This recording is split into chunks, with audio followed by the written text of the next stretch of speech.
Hey everybody, I hope you're enjoying the paintings that Tamara Tyler is selecting each day for our Lenten visions. Now, this Lent, as you know, we are rooted in the Holy Land, reviewing the world of Jesus and his friends, the world they lived in through the lens of James Tissot watercolors. They're beautiful, aren't they? We're doing that in lieu of a Lenten pilgrimage to the Holy Land, which we had planned for 2021 but was delayed till next year. Now, I recall the first James Tissot painting I saw. It was on a thank you note from Tamara for a cabinet and shelf built-in project that Rick and I did in their living room a few years ago.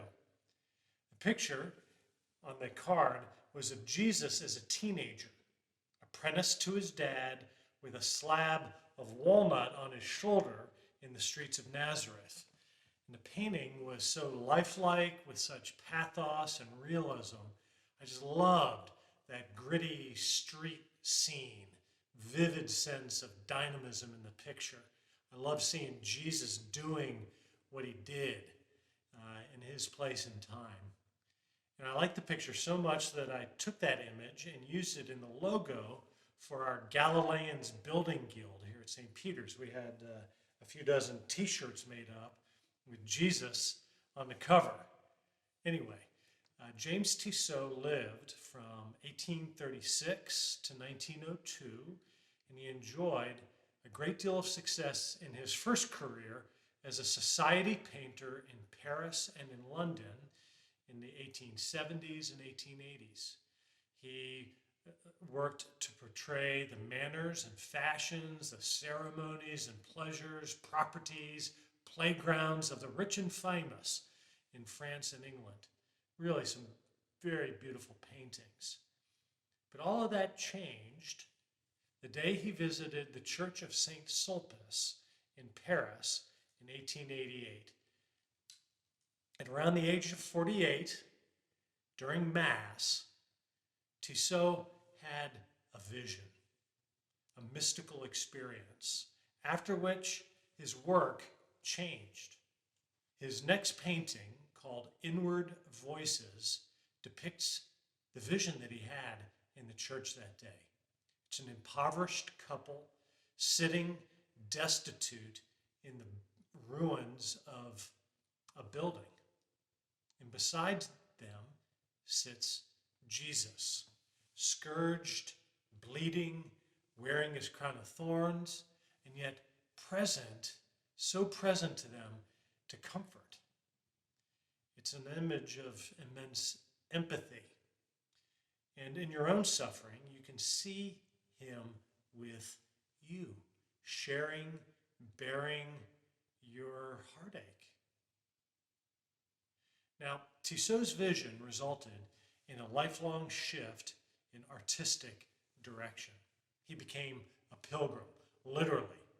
He abandoned his former devotion to high society, and he embarked on an ambitious focus on the Bible. And in several expeditions to the Middle East, he recorded the landscapes, architecture, costumes, the customs of the Holy Land and its people. And these really had changed very little in 2,000 years. And so he worked diligently to capture them in art before modernity could erase that ancient world that still existed there, before they started building apartment buildings in Jerusalem. All right? He was able to capture the timeless patterns of rugs and tiles, of lattices, textiles, pillars, buildings, arches, outfits, and with the precise rituals and pageantry that probably would have existed in ancient Jerusalem as well. We get to see Jesus and his disciples walking through narrow passageways and alleys, sitting in dark moonlit rooms, striding down stone cobble streets, moving through landscapes that are starkly beautiful, buildings bleached white in the gleaming sun.